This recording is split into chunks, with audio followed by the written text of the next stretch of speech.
Hey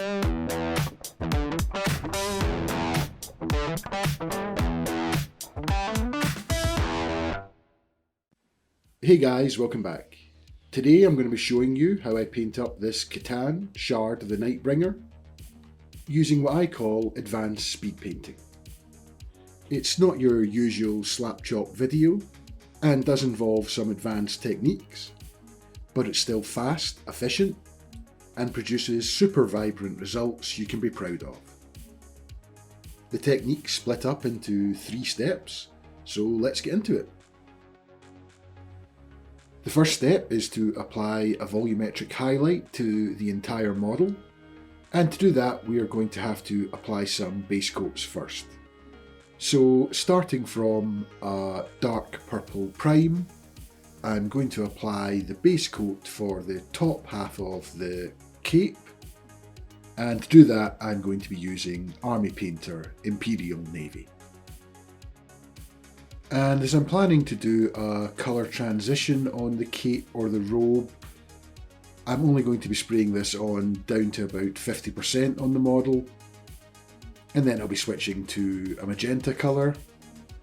And at this stage you don't have to be too careful with your airbrush work, as we will be covering over the rest of the model at a later stage in the process.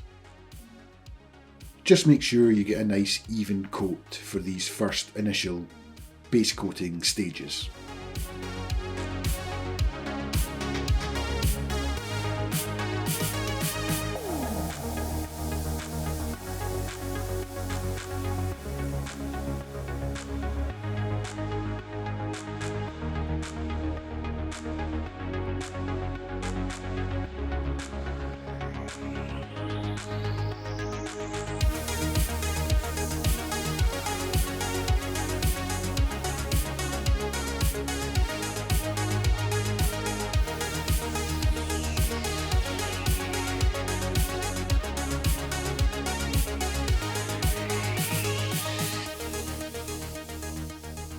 And once that's done, I'm just going to do the exact same thing to the bottom part of the robe, but this time using Army Painter Magecast Magenta, which should give a really nice and interesting blue to magenta transition.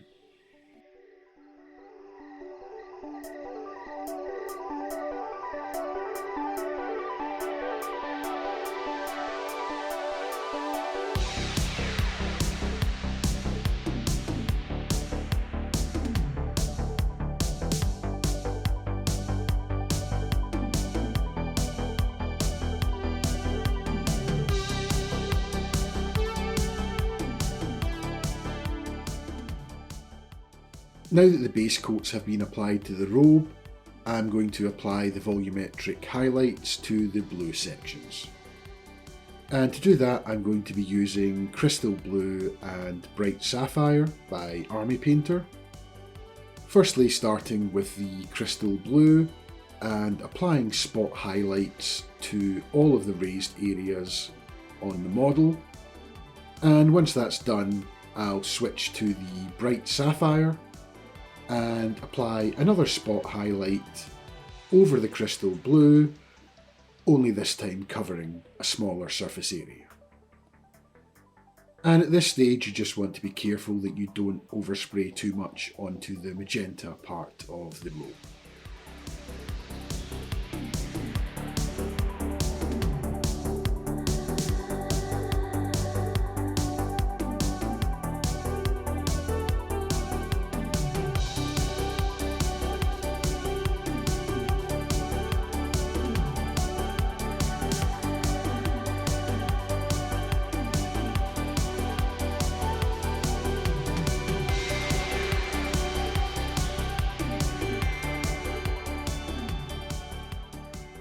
Next up, it's time to do the exact same thing to the bottom part of the robe.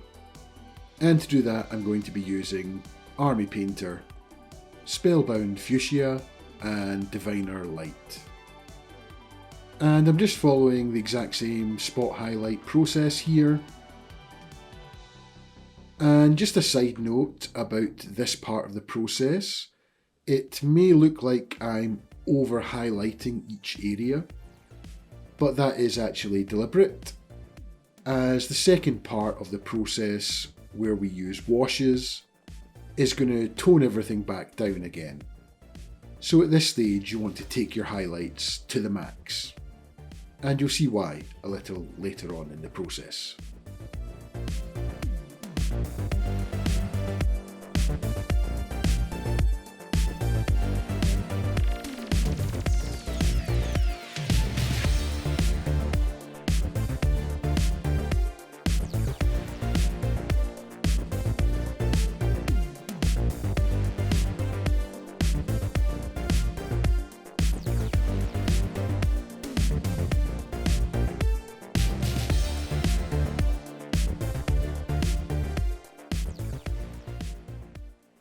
Next, it's time to tackle the base coating of all of the skin, and to do that I'm going to be using Army Painter Guardian Green. However, this time I'm going to be brushing this on, just to try and avoid the inevitable overspray that would be produced by the airbrush.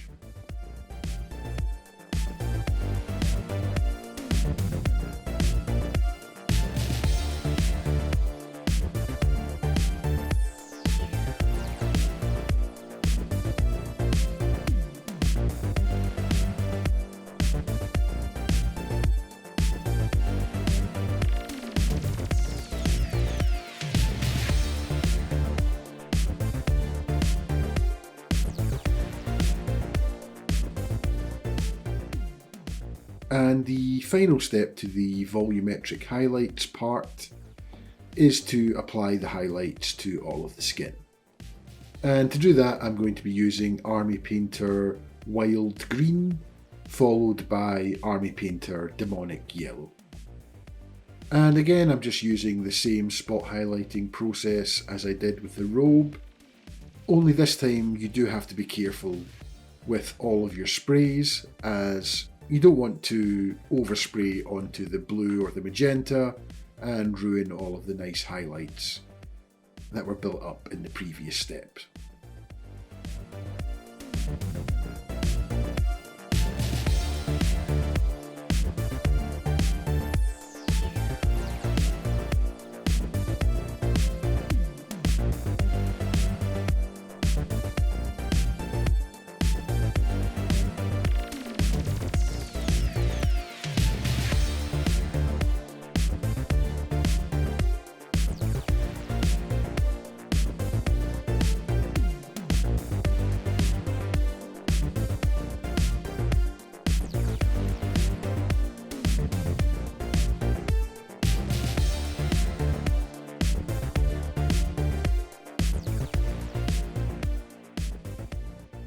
And at this stage I also blocked in all of the colours for the weapon, and I used Army Painter Death Metal for the handle and Tainted Gold for the blade. Next I'm going to move on to the second step of the process, which is the oil shading.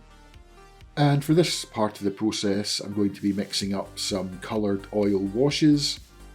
And the reason I'm using coloured oil washes, as this is going to give us some nice shading without compromising on the colour vibrancy, which would have been severely impacted if I just used a black oil wash over the entire model.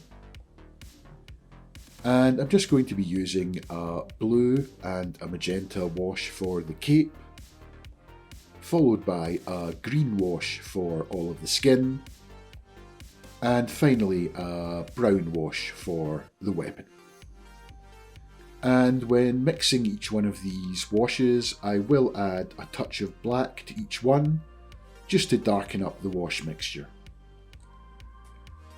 And I'll also be using odourless white spirits to thin the mixture down to a water-like consistency.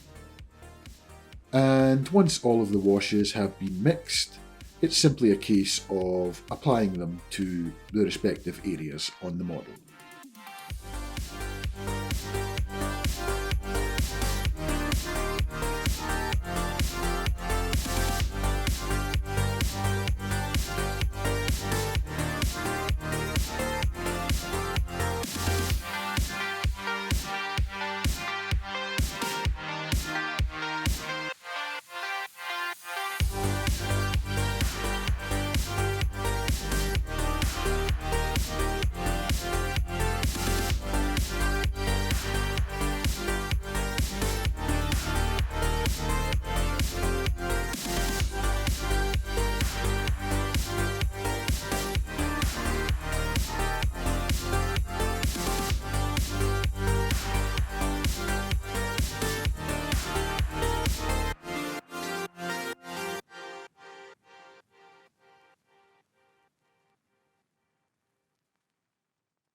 And after allowing that to dry for around 20 to 30 minutes, I'm then going to go in and start the removal process, where I'm going to remove all of the excess oil wash from all of the raised highlight areas on the model.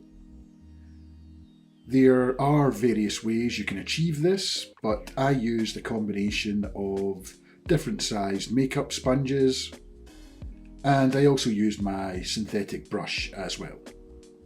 And you just need to dampen your sponge or brush with a little bit of white spirits, and then just go in and rub off all of the oil wash from all of the raised highlight areas. And that's going to bring back all of the highlights that were shaded over in the previous step.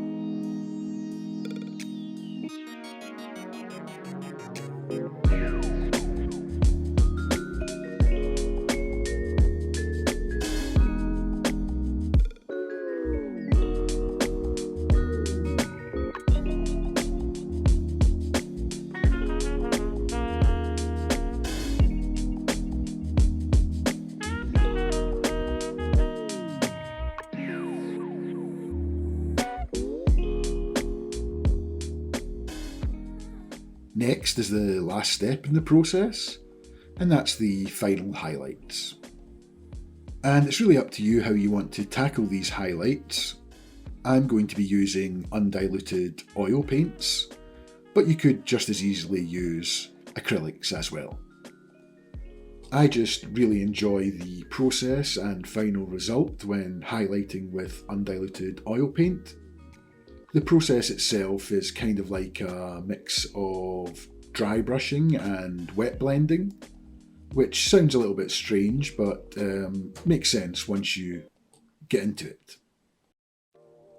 And the oils that I'm going to be using for the highlights are Phthalo Blue, Viridian Hue and Magenta, each one mixed in with a little bit of Titanium White, to produce a nice light highlight colour.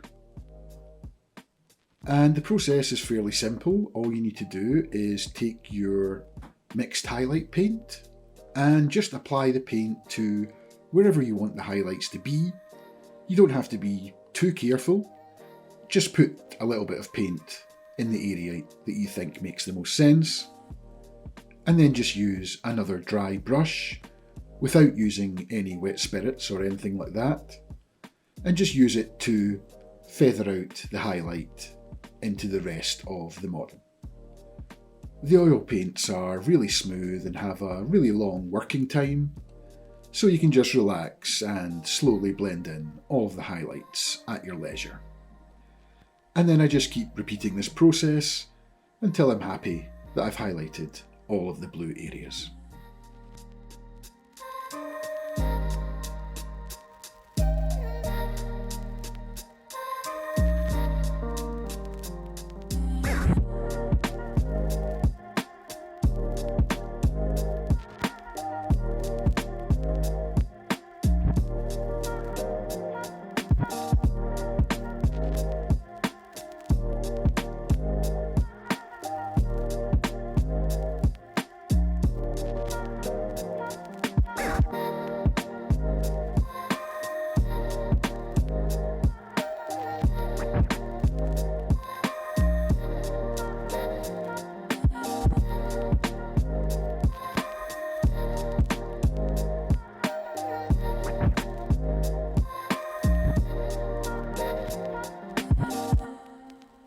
And then I just repeated the process for the magenta part of the robe, and also mixed in a little bit of green and yellow oils to highlight the skin as well.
And after that I just left the model to dry and then applied a coat of matte varnish.